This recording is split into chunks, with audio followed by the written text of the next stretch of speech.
Hello, we are Connect, a social enterprise based in Glasgow which aims to empower individuals by increasing technology and digital participation. All profits from our organisation go towards running our free IT classes and befriending events in the community. Subscribe to our channel to get notified when we release more helpful videos.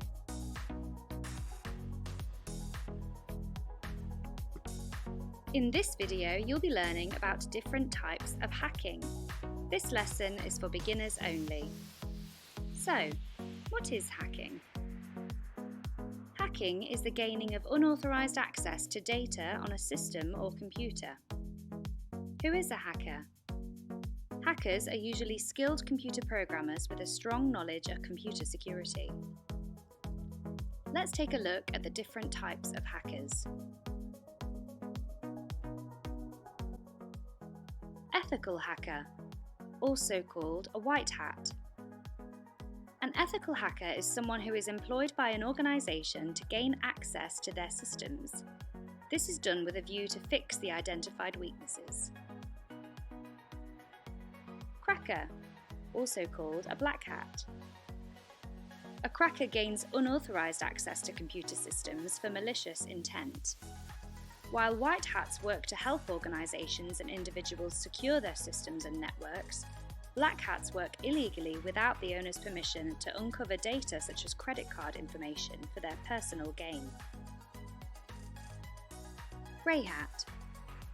This is a hacker who sits in between ethical and black hat hackers. They break into computer systems without authority, but with a view to identify weaknesses and reveal them to the system owner. They do not exploit the information they uncover. Hacktivist. A hacker who uses hacking to send social, religious and political messages. This is usually done by hijacking websites and either defacing them or disabling them. Phreaker. A hacker who identifies and exploits weaknesses in telephones instead of computers. And finally, script kiddies. A script kiddie is a non-skilled person who gains access to computer systems using ready-made tools. Now that you know the terminology, why not check out some of our other videos related to computer security? You can build on this foundation and learn more to help you do whatever you want with your computer and the internet. If you've liked this video and found it helpful, please like it, share it and subscribe to our channel. And if you'd like to find out more about Connect, why not visit our website, give us a call or drop us an email.